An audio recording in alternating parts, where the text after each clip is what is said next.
Hello student, welcome to MacMeta Education channel where you can change the way of your learning and understanding। तो बच्चों आज इस video में हम topic cover करेंगे पोटेंशियल एनर्जी ऑफ स्प्रिंग। देखो पिछली वीडियो में हमने पढ़ा था conservative force, non conservative force और ग्रेविटेशनल पोटेंशियल एनर्जी के बारे में। आज हम पढ़ेंगे second type of potential energy, that is potential energy of spring.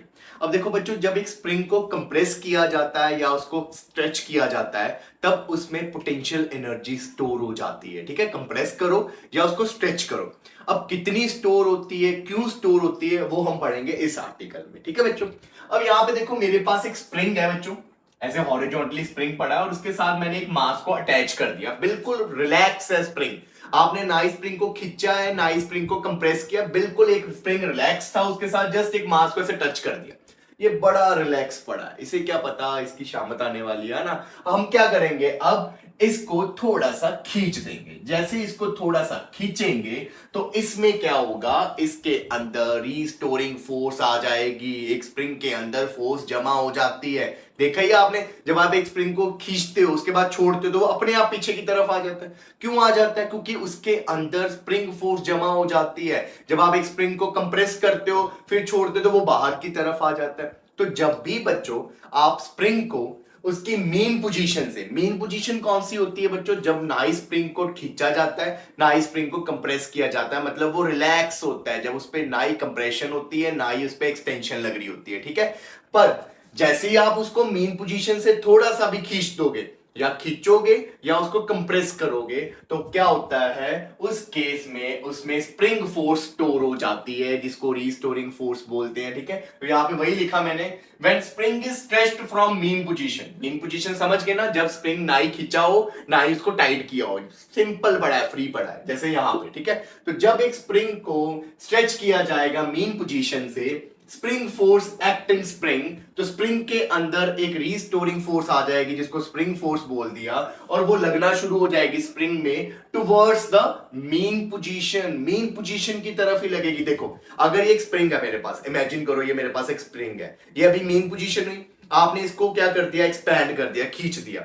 ठीक है, अब जब आप इसको छोड़ोगे तो स्प्रिंग के अंदर वाली फोर्स किधर लगेगी, इसको कहां लेके जाने की कोशिश करेगी, इसको पीछे की तरफ लेके जाने की कोशिश करेगी। किस पोजीशन की तरफ, मेन पोजीशन की तरफ। तो जो स्प्रिंग फोर्स है बच्चों, जो अंदर स्प्रिंग के जमा हो जाती है, वो हमेशा स्प्रिंग को किस पोजीशन की तरफ लेके जाएगी, मेन पोजीशन की तरफ, मतलब उसको टेंशन फ्री बनाने की कोशिश करेगी। ठीक है, आप स्प्रिंग को स्ट्रेच कर रहे हो, आप स्प्रिंग को कंप्रेस कर रहे हो। अब तो जब आप कंप्रेस करोगे उसके बाद क्या होता है, आपने टाइट कर दिया उसको, जब आप छोड़ोगे तो वो इधर की तरफ आएगा, दोबारा से मेन पोजीशन की तरफ। तो जो भी स्प्रिंग फोर्स जमा होगी वो हमेशा स्प्रिंग को किस तरफ लेके जाने की कोशिश करेगी, स्प्रिंग की मेन पोजीशन की तरफ। इज इट क्लियर बच्चों? तो यहां पे ये मेन पोजीशन था, हमने मेन पोजीशन से इसको कितना आगे की तरफ एक्सपैंड कर दिया, x। मैंने स्प्रिंग को स्ट्रेच किया और कितनी स्ट्रेचिंग कर दी इसमें, x, तो इसकी डिस्प्लेसमेंट हो गई x। ठीक है, अब यहां पे बच्चों कितनी रीस्टोरिंग फोर्स स्प्रिंग में जमा हुई है उसको निकालने के लिए आपको पढ़ना पड़ेगा हुक्स लॉ।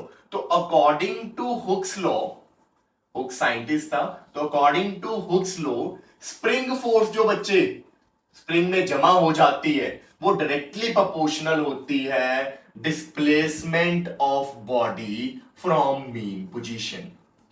क्या होती है, displacement of body from mean position. मतलब आप जितना बॉडी को डिस्प्लेस करोगे मीन पोजीशन से उतना ही उसके अंदर, स्प्रिंग के अंदर, ठीक है, बॉडी के अंदर नहीं, स्प्रिंग के अंदर क्या जमा होती जाएगी, रीस्टोरिंग फोर्स, या बोल दो spring force. Is it clear बच्चों? अब यहां पे देखो स्प्रिंग फोर्स को हम एफएस लिख देते हैं, डायरेक्टली प्रोपोर्शनल टू कितनी डिस्प्लेसमेंट हुई, एक्स।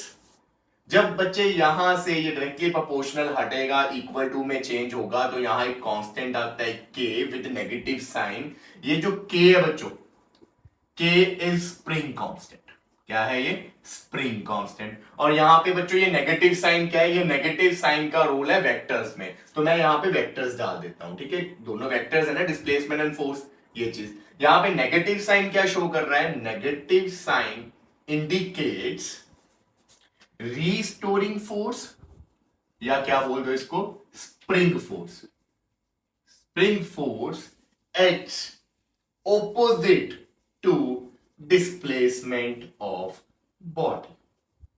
ये नेगेटिव साइन का ये मतलब है। देखो डिस्प्लेसमेंट बॉडी में इस तरफ हुई, आपने इसको खींच के इधर लेके आए, है ना, तो स्प्रिंग में जो फोर्स आएगी, जो अंदर जमा फोर्स होगी, वो इसको किस तरफ लेके जाने की कोशिश करेगी, इसको दोबारा से वापस लेके जाने की कोशिश करेगी ना बच्चों। तो जो स्प्रिंग फोर्स अंदर जमा हो रही है वो किसके इक्वल होगी, वो kx के इक्वल होगी। k कांस्टेंट होता है जिसको स्प्रिंग कांस्टेंट बोलते हैं, और उसकी जो डायरेक्शन होगी बच्चों वो डिस्प्लेसमेंट के ऑपोजिट होगी। मतलब अगर आप स्प्रिंग को बाहर की तरफ खींच रहे हो तो रीस्टोरिंग फोर्स अंदर की तरफ लगेगी, और अगर आप स्प्रिंग को अंदर की तरफ दबा रहे हो तो रीस्टोरिंग फोर्स या स्प्रिंग फोर्स वो बाहर की तरफ लगेगी। Is it clear? तो ये था Hooke's law, negative sign is only for the direction. Is it clear? तो मतलब जब आपने स्प्रिंग को यहां तक खींचा, इस टाइम पे इसके अंदर कितनी स्प्रिंग फोर्स आ चुकी है, माइनस ऑफ के एक्स। इज इट क्लियर बच्चों?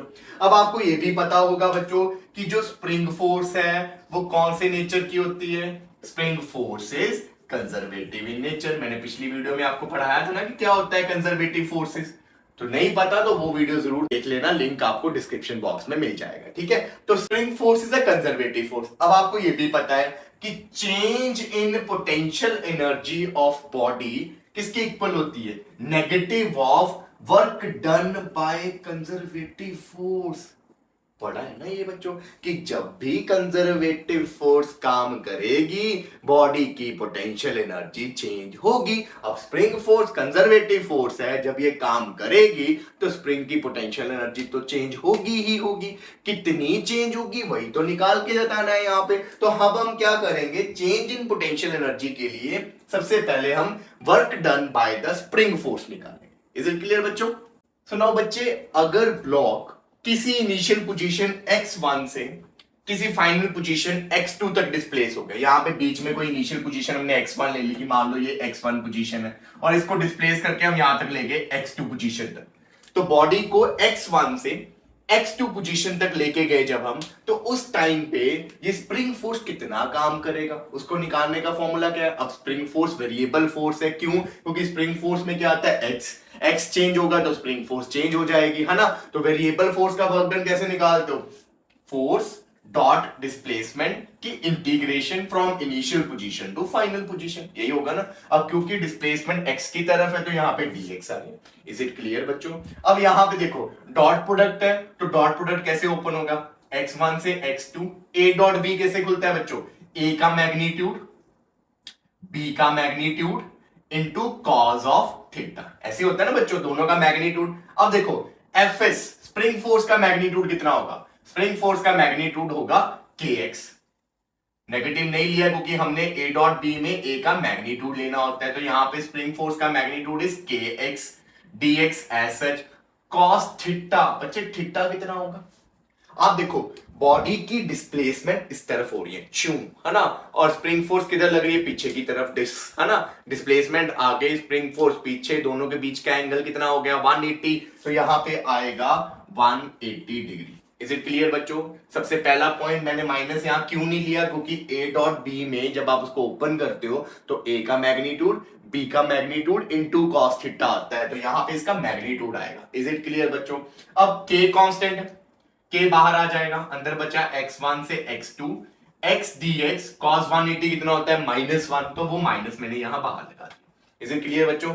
k तो पता है ना, k क्या होता है, स्प्रिंग कांस्टेंट। हाँ एक और चीज बच्चों, स्प्रिंग कांस्टेंट जो है बच्चों, अगर आपका स्प्रिंग स्टिफ है, बहुत टाइट है, तो उसकी k की वैल्यू ज्यादा होती है, ठीक है। अगर स्प्रिंग स्टिफ है, टाइट है, तो उसकी k की वैल्यू लार्ज होती है, और अगर सॉफ्ट है तो उसकी k की वैल्यू स्मॉल होती है, ठीक है। तो ये पता होना आपको जरूरी है, ठीक है। अब उसके बाद देखो इंटीग्रेशन करनी है, इंटीग्रेशन तो आती है हमें माइनस के, इंटीग्रेशन x की पावर 1 है तो क्या आ जाएगा, x की पावर 2/2, पावर एक बढ़ जाती है नीचे, उसी के साथ डिवाइड, लिमिट्स x1 से x2, तो यहां पे आ गया -k/2, ये 2 बाहर कर दिया, x की जगह पहले अपर लिमिट आया x2 का स्क्वायर, फिर माइनस लोअर लिमिट आया x1 का स्क्वायर। इज इट क्लियर बच्चों? यहां पे क्या चल रहा है, work done by the spring force. तो work done by the spring force from x1 position to x2 position कितना आ गया, -1/2 k minus as such x2 का स्क्वायर -1/2 k x1 का स्क्वायर। इज इट क्लियर बच्चों? समझ लग गया या नहीं लगा? लग गया होगा, ठीक है। तो स्प्रिंग फोर्स ने कितना काम किया, दैट इज ये मैंने k/2 अंदर मल्टीप्लाई कर दिया। इवन अगर आपने माइनस भी अंदर मल्टीप्लाई करना है तो कर दो, मैंने इसलिए नहीं किया क्योंकि ये वैल्यू जब यहां पुट करेंगे माइनस माइनस क्या हो जाएगा, प्लस हो जाएगा। तो ये स्प्रिंग फोर्स ने काम किया बच्चों, ठीक है। कितना? हाफ kx2 की power square minus half kx1 की power square. Is it clear बच्चों? अगर यही बच्चे पूछ लिया जाता आपने कितना काम किया इसको बाहर लेके जाते वक्त, तो वो वर्क डन क्या आएगा, सेम आएगा बट पॉजिटिव आएगा, क्योंकि बच्चों आपकी फोर्स और डिस्प्लेसमेंट दोनों सेम डायरेक्शन में है। तो अगर स्प्रिंग फोर्स का वर्क डन पूछा तो आगे माइनस आएगा, और अगर आपका वर्क डन पूछा है एक्सटर्नल फोर्स का तो वो क्या आएगा, हाफ के x2 का स्क्वायर माइनस हाफ के x1 का स्क्वायर। तो ये याद रखना पॉइंट, न्यूमेरिकल में काम आएगा। स्प्रिंग फोर्स का है तो नेगेटिव आता है आगे, और अगर एक्सटर्नल फोर्स का मतलब आपसे पूछा जाए कि कितना काम करोगे इसको यहां से यहां तक लेके जाने के लिए, तो आप ये वाला फॉर्मूला याद रखोगे। इज इट क्लियर बच्चों? अब क्योंकि मैंने तो पोटेंशियल एनर्जी ऑफ स्प्रिंग निकालनी है और उसके लिए मुझे स्प्रिंग फोर्स का वर्क डन चाहिए, तो मैं अब इसी को यूज करूंगा, इसको यहां पे पुट करूंगा और मेरा फाइनल आंसर आ जाएगा। तो बच्चे जैसे ही आपने यहाँ पे वैल्यू को पुट किया, क्योंकि स्प्रिंग फोर्स का वर्क डन नेगेटिव था तो ये नेगेटिव और वो नेगेटिव पॉजिटिव में चेंज हो जाएगा, और ये आ गया आपका चेंज इन पोटेंशियल एनर्जी। ये चेंज इन पोटेंशियल एनर्जी है। चेंज का मतलब क्या है, फाइनल पॉइंट पे पोटेंशियल एनर्जी मतलब U2 माइनस इनिशियल पॉइंट पे potential energy that is U1 equal to half k x2 का स्क्वायर माइनस हाफ के x1 का स्क्वायर। अब बच्चे अगर if initial point is mean position, अगर मैं बोल दूं कि हमने जो स्टार्टिंग ये x1 लिया था ये मेरी मीन पोजीशन है, मतलब आपने स्प्रिंग को स्टार्टिंग में मीन पोजीशन से खींचकर किसी x2 पोजीशन तक लेके गए हो, तो उस केस में बच्चों आपका x1 कितना हो जाएगा, 0 हो जाएगा, क्योंकि मीन पोजीशन में x कितना होता है, 0। आप जब स्प्रिंग को खींचते हो तो आप कहां से डिस्प्लेसमेंट देखते हो, मीन पोजीशन से, और जब बॉडी मीन पोजीशन पे होगी तो उसकी डिस्प्लेसमेंट 0 होगी। तो एट मीन पोजीशन x1 कितना हो जाएगा, 0। और बच्चे आपने ये भी याद रखना है कि मीन पोजीशन पे जो आपकी स्प्रिंग की पोटेंशियल एनर्जी होती है वो 0 होती है, मतलब रेफरेंस पॉइंट है ये। जैसे ग्रेविटेशनल पोटेंशियल एनर्जी में ग्राउंड की पोटेंशियल एनर्जी को 0 लेते हैं ना, कि कब भी बॉडी ग्राउंड पे है तो उसकी पोटेंशियल एनर्जी 0, ऐसे ही जब स्प्रिंग मीन पोजीशन पे होता है, मतलब ना ही वो कंप्रेस हुआ ना ही वो स्ट्रेच हुआ, उस कंडीशन में उसकी जो पोटेंशियल एनर्जी है वो कितनी होती है, 0। इट मींस x1 0 तो U1 भी कितना हो जाएगा, 0। तो अब आपका यहां पे U2 कितना आ जाएगा, U2 is equal to half k x2 का स्क्वायर, और अगर मैं जर्नल x2 को x ले लूं for x2 equal to x, मतलब कोई भी पोजीशन के लिए अगर आप मीन पोजीशन से किसी भी डिस्प्लेसमेंट तक उसको खींच दो तो आपकी जो पोटेंशियल एनर्जी होगी वो किसके इक्वल आ जाएगी, हाफ के x स्क्वायर। ठीक है, तो दिस इज द फॉर्मूला जिससे आपको पता चलेगा कि स्प्रिंग में कितनी पोटेंशियल एनर्जी स्टोर हो जाती है। तो कभी भी अगर if spring is displaced is stretched from mean position, then potential energy of spring किसके इक्वल हो जाएगी, हाफ के x स्क्वायर, वेयर x क्या होगा बच्चों, x is displacement of body from the mean position। Is it clear बच्चों?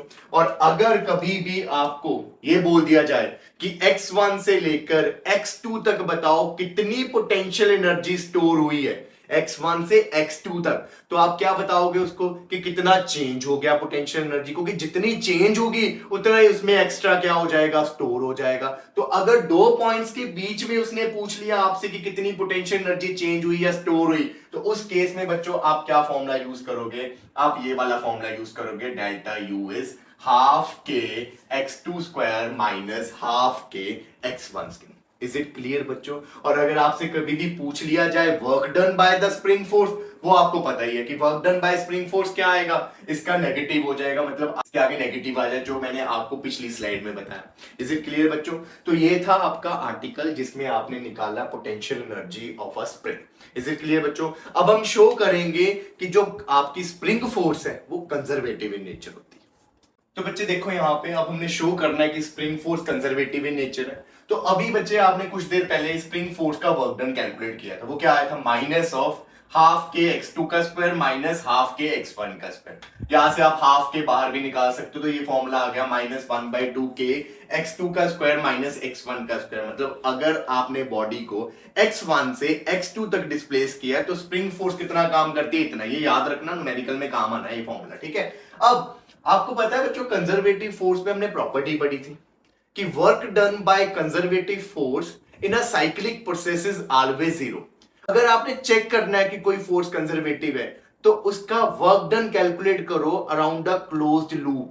मतलब आप स्टार्टिंग करके वापस वहीं आ जाओ, और अगर वर्क डन जीरो आ गया इसका मतलब वो फोर्स कंजर्वेटिव है ना। तो यहां पे भी देखो, अगर मैं साइक्लिक प्रोसेस की बात करूं, साइक्लिक प्रोसेस का मतलब क्या होएगा, आपने उसको खींचा, खींच के वापस वहीं ले आए, आपने उसको खींचा फिर दोबारा से उसको प्रेस किया और वापस वहीं ले आए। यही साइक्लिक होगा कि पहले यहां से खींच के यहां लेके आए, फिर यहां से उसको वापस यहां लेके आए, वही साइक्लिक प्रोसेस होगा। तो उस केस में क्या होएगा, आपकी इनिशियल पोजीशन और फाइनल पोजीशन क्या हो जाएगी, सेम। यहां से खींचा था और यहीं पे प्रेस करके उसको वापस ले आए। तो अगर x1 और x2 दोनों इक्वल हो गए तो आपका बच्चे वर्क डन कितना आएगा स्प्रिंग फोर्स का, माइनस 1/2 के। ये दोनों तो सेम हो जाएंगे, x2 की जगह भी x1 आ गया, ये जीरो हो जाएगा। तो स्प्रिंग फोर्स का वर्क डन साइक्लिक प्रोसेस में कितना आया, जीरो। तो साइक्लिक प्रोसेस में वर्क डन जीरो सिर्फ कौन सी फोर्स का आता है, कंजर्वेटिव फोर्स का। So for cyclic process work done bye spring force is zero, therefore spring force is conservative in nature. तो कोई अगर बोले आपको प्रूफ करो तो आप ऐसे इसका प्रूफ कर दो। इज इट क्लियर बच्चों। तो अब हम करेंगे graph between spring force and displacement of body from the mean position. This is the graph between spring force and displacement of the body from the mean position. अब देखो बच्चों, जब आप इस बॉडी को मीन पोजीशन से आगे की तरफ एक्सपैंड करोगे, मतलब इसको स्ट्रेच कर रहे हो आप आगे की तरफ, तो इसकी डिस्प्लेसमेंट इस तरफ बढ़ रही है, ये ओरिजिन है। इस तरफ क्या होएगा, पॉजिटिव एक्स एक्सिस। तो अगर मैं बोलूं कि आपने स्प्रिंग को किया है स्ट्रेच, स्ट्रेच बोल दो या एक्सपैंड बोल दो, अगर आपने स्प्रिंग को स्ट्रेच किया है तो एक्स की वैल्यू पॉजिटिव में बढ़ेगी, बढ़ेगी ना, क्योंकि ओरिजिन होता है मीन पोजीशन, आपने उसको स्ट्रेच किया आगे की तरफ, आगे होगा एक्स पॉजिटिव, तो आपका जो एक्स है वो पॉजिटिव में बढ़ेगा। और स्प्रिंग फोर्स नेगेटिव ऑफ के एक्स होता है, के हमेशा पॉजिटिव होगा, एक्स अगर पॉजिटिव है तो स्ट्रेचिंग के केस में आपकी स्प्रिंग फोर्स क्या आएगी, नेगेटिव।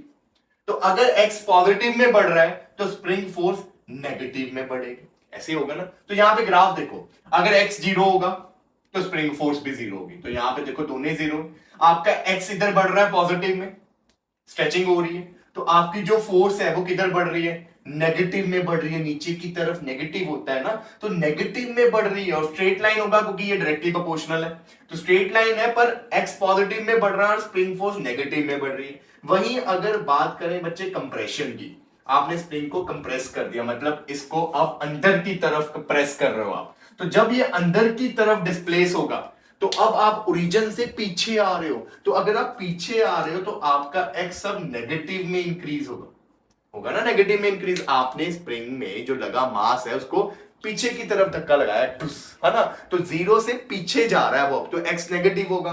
अब बच्चे अगर एक्स नेगेटिव में बढ़ेगा तो ये स्प्रिंग फोर्स उसके उल्टा पॉजिटिव में बढ़ेगा, क्योंकि बीच में ये नेगेटिव साइन है। तो अब देखो, इधर एक्स नेगेटिव में बढ़ रहा है, स्प्रिंग फोर्स पॉजिटिव में बढ़ रहा है, तो ये है graph between spring force and displacement.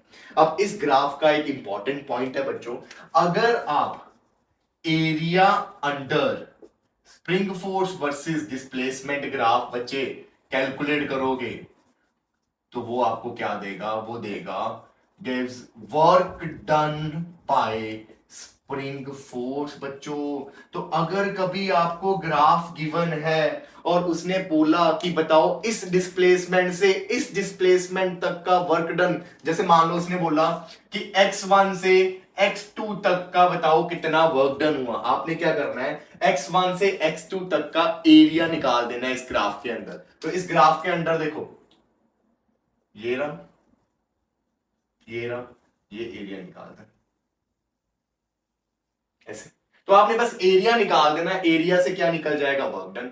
ये नेगेटिव एरिया आएगा क्योंकि नीचे की तरफ है, तो वर्क डन इस केस में नेगेटिव आएगा। मतलब जब आप स्प्रिंग को एक्सपैंड करते हो तो स्प्रिंग जो है वो कौन सा वर्क डन करता है, नेगेटिव वर्क डन, क्योंकि बॉडी आगे जा रही है, स्प्रिंग फोर्स पीछे लग रही है, तो नेगेटिव वर्क डन होगा। इज इट क्लियर बच्चों, समझ लगी ये चीज? तो ये बहुत इंपॉर्टेंट पॉइंट है। मैं आप सारा कुछ समराइज कर देता हूं। अगर आपसे बोला जाए कि एक स्प्रिंग को मेन पोजीशन से आपने खींच के किसी एक्स पोजीशन तक लेके गए हो तो उसमें कितनी पोटेंशियल एनर्जी होगी, दैट इज हाफ के x square. Is it clear बच्चों? अगर उसने बोला कि आपका स्प्रिंग ने, कि आपने स्प्रिंग को x1 पोजीशन से x2 पोजीशन तक खींचा है या कंप्रेस किया है, तो बताओ उसमें कितनी पोटेंशियल एनर्जी का चेंज आएगा, उस केस में चेंज निकलेगा। तो वो चेंज का फॉर्मूला आपने सीख लिया, डेल्टा यू इज -1/2, माइनस नहीं आता, माइनस कंपनसेट हो जाता है, 1/2 के x2 का स्क्वायर माइनस x1 का स्क्वायर, ये ड्राइव किया था ना हमने। फिर उसके बाद अगर आपसे बच्चे उसने पूछ लिया कि बताओ कितना वर्क डन किया स्प्रिंग फोर्स ने बॉडी को x1 पोजीशन से x2 पोजीशन तक डिस्प्लेस करने के लिए, तो वर्क डन जो है बच्चों वो इसका नेगेटिव, क्योंकि ये वर्क डन के नेगेटिव के इक्वल था, तो work done bye spring force is -1/2 के x2 square minus x1 square. और वहीं बच्चों अगर उसने एक्सटर्नल वर्क डन पूछ लिया कि बताओ आप कितना काम करोगे उसको डिस्प्लेस करने के लिए, तो आपका वर्क डन स्प्रिंग के वर्क डन से क्या होता है, नेगेटिव होता है, इक्वल बट नेगेटिव, क्योंकि ऑपोजिट होता है। स्प्रिंग इसको इधर खींचेगा, आप उसको दूसरी तरफ खींचोगे, तो आप ये नेगेटिव साइन हटा के अपना वर्क डन इस फॉर्मूले से निकालो। इज इट क्लियर बच्चों? तो ये था सारा आर्टिकल हमारा पोटेंशियल एनर्जी ऑफ स्प्रिंग का। अब हम इसके करेंगे न्यूमेरिकल्स। स्टार्ट करते हैं इजी सा warm up question. How much potential energy stored in spring when body of mass 5 kg is hanged by it. एक स्प्रिंग है, ऐसे एक नॉर्मली स्प्रिंग पड़ा है, इस स्प्रिंग के साथ आपने 5 kg की बॉडी को हैंग कर दिया। अब जैसे ही आप बच्चे हैंग करोगे तो ऑब्वियस है कि ये थोड़ा सा क्या हो जाएगा, स्ट्रेच हो जाएगा ना, इसमें डिस्प्लेसमेंट आ जाएगी थोड़ी सी।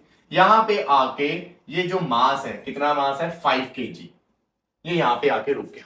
अब इसके और नीचे नहीं जा रहा, ना ऊपर जा रहा है, ना नीचे जा रहा है, मतलब ये यहां पे आके इक्विलिब्रियम में आ गया। मतलब इस पे अब नेट फोर्स कितनी लग रही है, सी पहले इतना था स्प्रिंग, जैसे ही आप इस पे मास लटकाओगे तो ऑब्वियस है ना स्प्रिंग थोड़ा सा स्ट्रेच हो जाएगा, है ना। इसमें क्या आ जाएगी, स्प्रिंग में इतनी आ गई डिस्प्लेसमेंट। अब बच्चे इस पे कौन कौन से फोर्सेस लगेंगे, इस पे नीचे की तरफ लगेगा इसका वेट बच्चों 5g, है ना। अब स्प्रिंग क्योंकि स्ट्रेच हो गया तो स्प्रिंग में ऊपर की तरफ कौन सी फोर्स लगेगी, रीस्टोरिंग फोर्स या स्प्रिंग फोर्स। बच्चा सेम काम है टेंशन वाला, जैसे रस्सियों में टेंशन लगती है ना, आपने रस्सी के साथ एक मास लटका दिया, वेट नीचे की तरफ, टेंशन ऊपर की तरफ, ऐसे ही यहां पे जब आप मास लटका दोगे स्प्रिंग में, जैसे स्प्रिंग थोड़ा सा कंप्रेस या एक्सपैंड हो गया, उसमें आ जाएगी स्प्रिंग फोर्स, और वो स्प्रिंग फोर्स टेंशन फोर्स की तरह ही काम करती है। मतलब स्प्रिंग में टेंशन फोर्स कौन है, spring force. Is it clear बच्चों? अब यहां पे आके क्योंकि ये क्या हो चुका है, ये रुक चुका है ना ये चीज। अगर ये रुक चुका है तो इसका मतलब क्या है, इस पे ऊपर वाली फोर्स और नीचे वाली फोर्स दोनों क्या होंगी, इक्वल होंगी। तो अब एफ एस आपने किसके इक्वल कर दिया, 5g के। एफ एस किसके इक्वल होता है बच्चों, एफ एस इक्वल टू के एक्स 5g। माइनस साइन सिर्फ नेगेटिव साइन जो है वो सिर्फ क्या बताता है, डायरेक्शन, हमने तो वैल्यू को इक्वल करना है ना। तो यहां से x कितना आ गया, 5g बाय k। 5g की वैल्यू 10 ले लो, यहां पे गिवन है, और k की वैल्यू आपको गिवन है 5 इंटू 10⁻3। ये 5 से 5 कैंसिल, x आ गया 10 की पावर -2, यही आएगा ना बच्चों। तो आपके पास डिस्प्लेसमेंट आ गई स्प्रिंग की, और पूछा क्या है, पोटेंशियल एनर्जी। पोटेंशियल एनर्जी तो तभी निकलती है ना बच्चों जब आपके पास उसकी डिस्प्लेसमेंट आ जाए। अब कहां से डिस्प्लेस हुई है बॉडी, मीन पोजीशन से, तो यहां पे उसमें कितनी पोटेंशियल एनर्जी होगी, हाफ के एक्स स्क्वायर। स्प्रिंग में इतनी पोटेंशियल एनर्जी स्टोर हो जाएगी ना, तो यहां पे हाफ के की जगह 5 इंटू 10⁻3 एक्स 10⁻⁻2 का स्क्वायर हो जाएगा बच्चों। तो इसको सॉल्व करो, 1/2 5 10 की पावर 3 10 की पावर -4, 5/2 इंटू 10 की पावर -1, 5/2 इंटू 10 नीचे आ जाएगा वो, ठीक है। ये बन गया आपका 2.5 को 2 के साथ डिवाइड कर दो तो 2.5/10, तो 0.25 जूल। तो इतनी पोटेंशियल एनर्जी इस केस में स्प्रिंग में स्टोर हो जाएगी। इज इट क्लियर बच्चों? तो कभी भी आपने किसी बॉडी को हैंग कर दिया स्प्रिंग के साथ, तो बस फिर उससे पोटेंशियल एनर्जी निकालना वो स्प्रिंग का तो बहुत इजी। इज इट क्लियर बच्चों? तो अब बढ़ते हैं थोड़े से कॉम्प्लेक्स क्वेश्चंस की तरफ। So बच्चे now look at this question. Calculate mass of block B and energy stored in spring if system is in equilibrium बच्चों। तो यहाँ पे एक पुली के साथ एक mass connector with the help of rope और दूसरा हैंग ऑन स्प्रिंग। आपने पीछे रोप वाले क्वेश्चन तो बड़े किए थे, किए ना ऐसे क्वेश्चन पीछे मैंने आपको करवाए हैं लॉज ऑफ मोशन में, जहां पे दोनों तरफ टेंशन लग जाती थी, वो तो बड़े आराम से कर लेते थे। अब एक तरफ स्प्रिंग लग गया बच्चों, अब क्या करोगे? देखो उसने क्योंकि बोला सिस्टम इक्विलिब्रियम में, तो इसका मतलब सिस्टम मूव नहीं कर रहा, मतलब नेट फोर्स जीरो है सिस्टम पे। अब देखो यहां पे ये नीचे जाने की कोशिश करेगा क्योंकि इसका वेट किधर लगेगा, नीचे की तरफ, कितना 2g। अब क्योंकि ये नीचे की तरफ जाएगा, थोड़ा सा स्प्रिंग क्या हो जाएगा, स्ट्रेच हो जाएगा, जिसके कारण स्प्रिंग में ऊपर की तरफ क्या लग जाएगी, स्प्रिंग फोर्स, जो इसमें एज अ टेंशन का काम करेगा। यही बोला था ना मैंने कि स्प्रिंग में spring force as a tension काम करती है। तो ये जो टी है ये किसके इक्वल है, एफ के। मैंने टी इसलिए लिख दिया बच्चों क्योंकि आपको आदत है ना, पीछे से पढ़ के आए हो आप कि इधर भी रस्सी हो, इधर भी रस्सी हो, इधर से टी जाएगा और इधर से टी जाएगा और ये दोनों टी क्या होते हैं, इक्वल। तो इस केस में रस्सी की टेंशन और स्प्रिंग में जो स्प्रिंग फोर्स है जिसको आप टेंशन लिख रहे हो, ये दोनों क्या होंगे, इक्वल होंगे। जैसे नॉर्मल रस्सी में होता था वैसे यहाँ पे भी। इज इट क्लियर बच्चों? अब ये आगे जाने की कोशिश करेगा तो पीछे कौन आएगा, पीछे आएगा फ्रिक्शन बबुआ। क्यों आया फ्रिक्शन, क्योंकि हमें म्यू गिवन है। इज इट क्लियर बच्चों? अब यहाँ पे आपने मास निकालना है ब्लॉक बी का। लेट मास इसका m है। अगर इसका मास m है तो बच्चों नीचे की तरफ लगेगा mg और ऊपर की तरफ क्या लगेगा, नॉर्मल रिएक्शन। यही होगा ना। अब सिस्टम किस में है, सिस्टम है इक्विलिब्रियम में। सिस्टम इक्विलिब्रियम में है मतलब ये दोनों बॉडीज ना आगे जाएंगी, ना ऊपर जाएंगी, ना नीचे जाएंगी, ना पीछे जाएंगी। तो फ्री बॉडी डायग्राम बना दें। फ्री बॉडी डायग्राम अगर मैं ए का फ्री बॉडी डायग्राम बनाऊं, FBD ऑफ ए, तो ऊपर वाली force that is T equal to नीचे वाली फोर्स दैट इज 2g। ये चीज आ गई। ये T क्या है, स्प्रिंग फोर्स है। कंफ्यूज ना हो जाओ कि यहाँ T यहाँ Fs, इसलिए T लिख रहा हूं, नथिंग एल्स है, वो स्प्रिंग फोर्स ही। ठीक है, तो यहां से T कितना आ गया, 2 into 10 दैट इज 20 न्यूटन बच्चों। या लिखने की स्प्रिंग फोर्स कितनी आ गई, 20 न्यूटन। ठीक है, तो टेंशन निकल गई। अब इसका फ्री बॉडी डायग्राम बनाओ। Free body diagram of B. तो यहाँ पे देखो टेंशन आगे जा रही है, फ्रिक्शन पीछे लग रही है, ये बॉडी कहीं नहीं जा रही, इसका मतलब T किसके इक्वल हो गया, F के। T कितना है, T इतना ही होगा, इसलिए यहाँ T लिख रहा हूं मैं। Fs लिख दोगे तो कंफ्यूज हो जाता है ना। तो T इतना ही होगा, कितना 20, और Fs क्या होता है, म्यू इंटू आर। आर किसके इक्वल होगा, mg के, है ना। तो यहां से 20 equal to mu is 0.2, m into g is 10, ये यहां से 10 कैंसल, तो m कितना आ गया, 20/2 दैट इज 10 kg। तो हो गया पहला काम कंप्लीट आपका, पता लग गया आपको बी ब्लॉक का मास। अब सेकंड क्या है कि स्प्रिंग में बताओ कितनी एनर्जी स्टोर हो जाएगी। तो वो तो बहुत इजी है, आपको स्प्रिंग की रीस्टोरिंग फोर्स पता लग गई ना कि स्प्रिंग में कितनी स्प्रिंग फोर्स स्टोर हो रही है। पिछला ही वाला पार्ट है वो, ये कंबाइन कर दिया, पिछला सिर्फ इतना ही क्वेश्चन था। तो जैसे ही आपको स्प्रिंग फोर्स पता लग जाएगी, आप इसको किसके इक्वल कर दोगे, kx के। तो 20, यहां से x कितना आ जाएगा, 20/k। ये चीज आ गई बच्चों, यहां पे वैल्यूज को पुट कर दो। 20/k की जगह आ जाएगा 2000, ये कैंसल, तो x आ गया 1/100 बच्चों। अब पोटेंशियल एनर्जी निकालनी है, तो पोटेंशियल एनर्जी ऑफ स्प्रिंग क्या थी, हाफ k x²। तो हाफ k की जगह 2000, x की जगह 1/100, का स्क्वायर है तो 2 बार लिख रहा हूं, ये चीज हो गई। तो ये कैंसिल हुआ, 1000, 2 0 इसके साथ गई, 1 0 इसके साथ गई, तो कितना आंसर आ गया पोटेंशियल एनर्जी का, 1/10 दैट इज 0.1 जूल। तो इतनी पोटेंशियल एनर्जी स्प्रिंग में स्टोर हो जाएगी। इज इट क्लियर बच्चों? तो बढ़ते हैं फटाफट नेक्स्ट क्वेश्चन की तरफ। Now look at this question बच्चों, the potential energy of spring when stretched through distance x is 10 joule। अगर आप एक स्प्रिंग को x डिस्टेंस तक कहते खींच रहे हो तो उसमें कितनी पोटेंशियल एनर्जी स्टोर हो जाएगी, 10 joule. What amount of work is done on the spring to stretch it through additional distance of x। अगर आप इसको x और खींचो आगे तो बताओ कितना काम करना पड़ेगा आपको। मतलब पहले स्प्रिंग मीन पोजीशन पे था, उसको आपने x खींचा, जब उसको आपने x खींचा तो इसमें पोटेंशियल एनर्जी कितनी स्टोर हो गई, 10 जूल। अब इसको आपने एडिशनल और खींचा, मतलब अब पहले से ये डबल हो जाएगा। x तो पहले ही था, आपने x और खींचना है, तो मीन पोजीशन से तो डबल खींच हो गया ना, वो 2x हो गया मीन पोजीशन से उसका डिस्टेंस। तो अब बताओ यहां से यहां तक खींचने में कितना वर्क डन हुआ हुआ। अब वर्क डन आपका पूछा है उसने, है ना, तो work done is equal to change in potential energy. कैसे हुआ ये, आपने ये पढ़ा ना, work done by conservative force is negative of work done. यही था ना, आपको मैंने स्टार्टिंग में यही तो बताया कि change in potential energy is negative of work done by conservative force. और आपको मैंने क्या बोला कि जो एक्सटर्नल फोर्स का वर्क डन होता है वो नेगेटिव ऑफ कंजर्वेटिव फोर्स का वर्क डन होता है, इक्वल होता है बट विद नेगेटिव। तो इस नेगेटिव ऑफ कंजर्वेटिव फोर्स के वर्क डन की जगह क्या आ जाएगा, work done by external force. तो work done by external force from one point to another is equal to change in potential energy of a spring between that two points, है ना।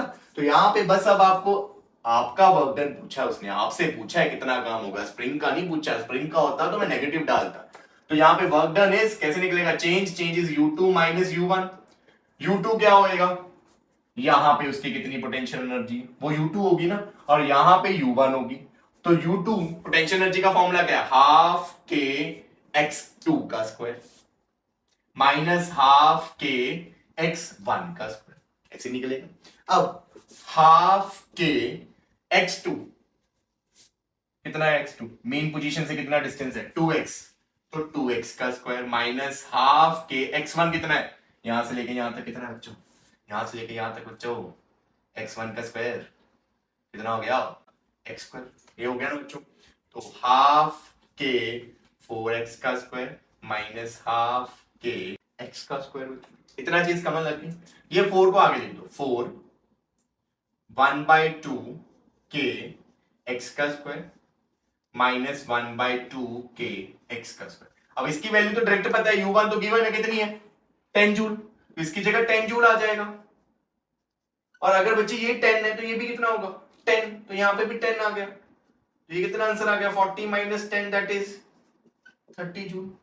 तो कैसा घसा पिटा सा सम था ना ये, है ना। अगर मुझे पोजीशन गिवन होती ना x1 x2 और मुझे k की वैल्यू गिवन होती, फिर मुझे पोटेंशियल एनर्जी ना भी देते तो भी आंसर निकल जाता। पर यहाँ पे इस क्वेश्चन में k गिवन नहीं था पर उसने पोटेंशियल एनर्जी गिवन थी 10 जूल की, तो मैंने इसकी हेल्प से ही पूरा आंसर लेके आया मैं, क्योंकि मेरे पास k तो था ही नहीं। तो इसलिए मैंने क्या किया, पहले u2 की वैल्यू पुट की, फिर u1 की वैल्यू पुट की, यहाँ पे x की वैल्यूज भी पुट की। अब इसको आगे इसलिए सॉल्व किया सो दैट ये वाले टर्म को भी इसकी टर्म्स में लिख दूं। अब ये कितना आ गया आपका, दिस इज 10 डायरेक्ट गिवन है, अगर ये 10 है तो ये भी 10 होगा, 4 into 10 40, 40 minus 10 is 30, तो आंसर कितना आ गया बच्चों 30 joule is your answer. Is it clear बच्चों।